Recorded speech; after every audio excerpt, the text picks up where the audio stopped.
So hopefully we're going to get this engine in my Scimitar GTE running. First thing I'm going to be doing is trying to release the bores, the pistons. They seem to be seized, so we're using a mix of 50-50 of ATF and nail varnish or acetone and nail varnish polish remover in. We're going to inject a little bit of that into each of the cylinders and let it sit for 24 hours. I'm also putting a little bit into the clutch slave cylinder, which is probably scrap, but I thought I'd give it a whirl, see if I can free off that too. And then I'm just going to try and give it a bit of a tweak on the breaker bar, see if it moves at all, but as beforehand, before I even tried releasing it, it seemed to be stuck solid. One thing you want to do is reduce the amount of drag when you're trying to do these sort of things. So I removed the fan belt. That means that there's no extra auxiliaries running, it's just the crank. And when I tried to actually turn the alternator was seized. The water pump seems okay, the fan idler seems okay as well. Well, first thing we're going to do this morning, apart from trying to avoid being crapped on by seagulls, which are in breeding season, we've got a 16mm ratchet. I'm just going to confirm that the engine's turning over freely, manually. We freed it off yesterday and we've left it to soak a bit more. As you can see, hopefully she'll be easily to move. That means the starter has a really easy chance of turning over. So this morning I can turn her over on a short ratchet. Yeah, we need a decent battery. This is my Jaguar spares car for my S-Type. She's got a really strong battery in her. We'll just whip that off quickly. Oh, she's an absolute beast of a battery. These Jaguars take quite a lot of power. This will be easily enough for the Scimitar.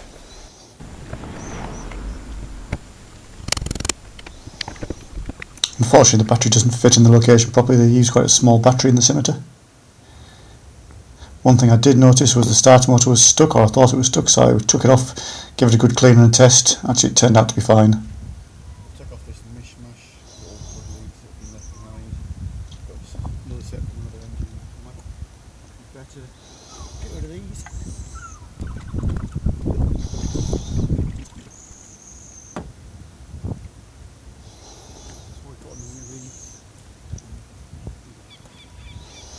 Fairly decent looking ridges ones.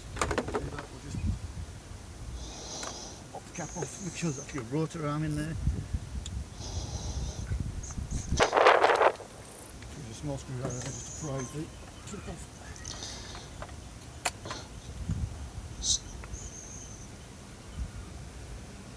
Yeah, it's a bit dirty inside, but that's actually brand new. This is the rotor arm.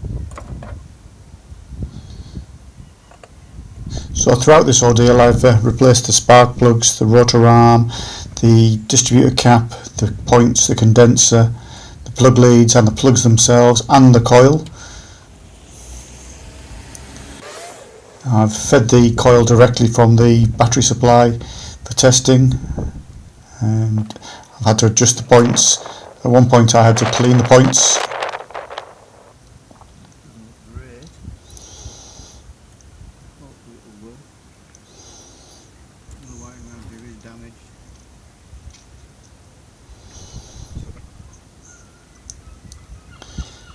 The original coil had a lot of corrosion on the terminals, the main post had broken, so I decided to fit a second coil.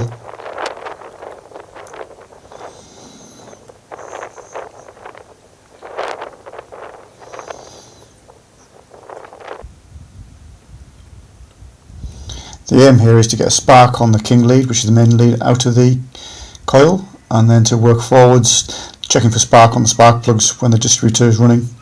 You start off by grounding the coil manually, and that confirms that the coil is actually functioning, and then you check the points are working by cranking over the engine and seeing if you get a spark.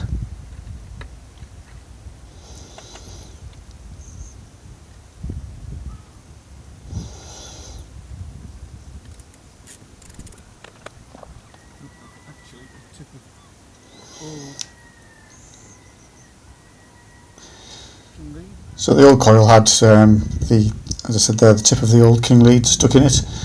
I gave it a go for a couple of minutes and then decided to get the other coil out of the van.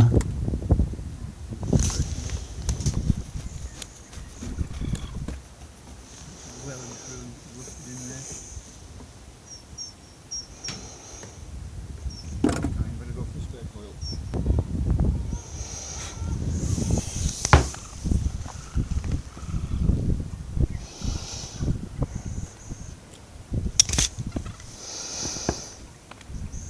Bearing in mind this engine probably hasn't run for 25 years, it was always going to be a bit of an ordeal to get it started.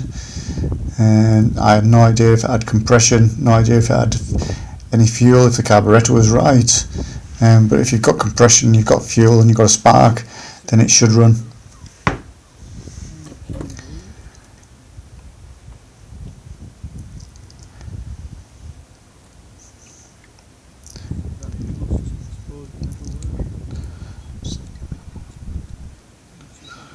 So here I'm just going to try and ground the coil manually, see if I can get a spark.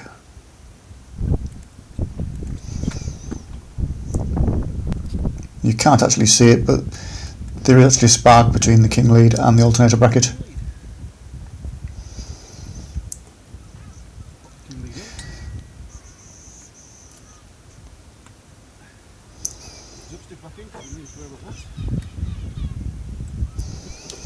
So I did actually do a compression test and 3 cylinders were very low. They may just be stuck rings which might free up once the engine fires.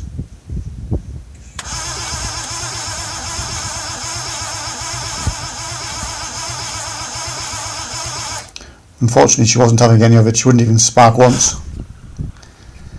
I then proceeded to check the actual spark at the coil, check that the points were working.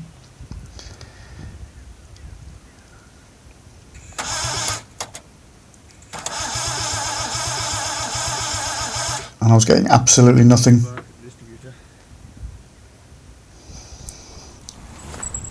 I adjusted the points, checked the static timing, went through it a few times and still couldn't get any spark. The actual distributor itself.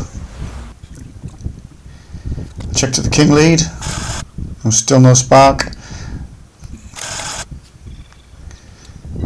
I checked the continuity of the ground for the points, checked the continuity to the coil, make sure everything was as it should be. In the end I concluded that there seemed to be resistance on the contacts and they should need cleaning or replacing. I didn't have a spare set, so I thought I'd take them inside and give them a good clean, make sure that there was a continuity so that the spark would happen. Particularly like all great YouTubers, I've got to press record. With the multimeter I was getting no continuity across the contacts enclosed. I am now, because I've given them a bit of a scrub down. They were very dirty. I actually spent 5 minutes just scrubbing away. These points won't get used in practice. I'll buy a new set and a set fuel gauges because I don't have those anymore. Not a need for them since I got rid of the Mark 1 Golf.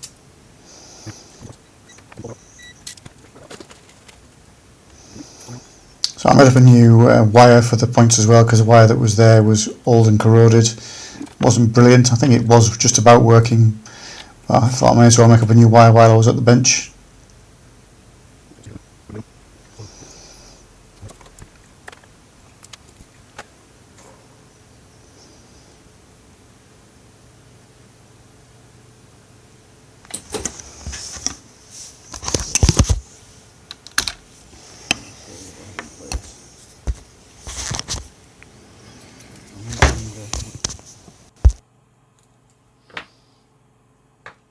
Just a quick final check before we take it all back outside into the wonderful warm weather. We'll just check that we've got continuity to the base plate.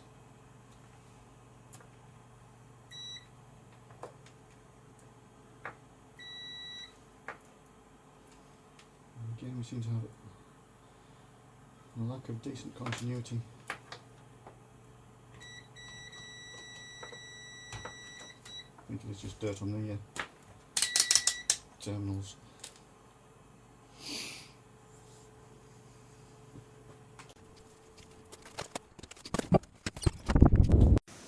So back out to the car.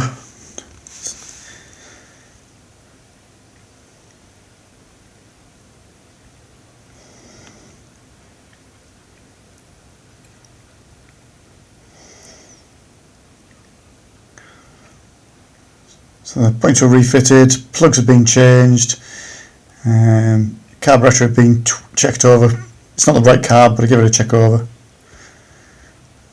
All the plugs were changed, the static timing was checked. It was given more fluid down the boards to try and release it, but it still wouldn't fire.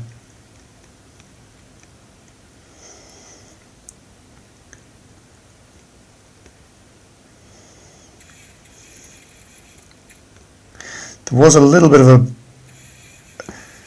occasional puff, but I've now got spark at the plugs.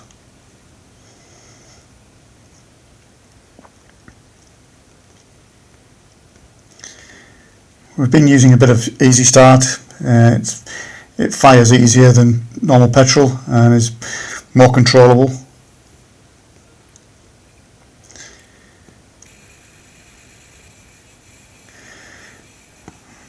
By this time, after a few days, the battery was starting to get tired, and then we needed to give it a good charge. So I took the plugs out, let those air so that any fuel in the bores burnt off, and then I went off and reset the timing, statically checked everything again.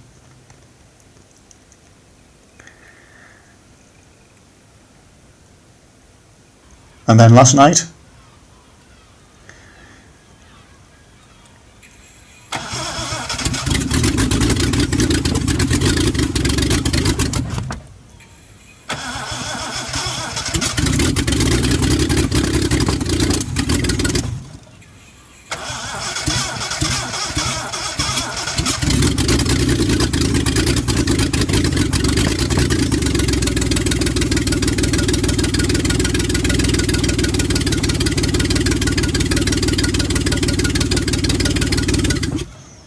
she runs.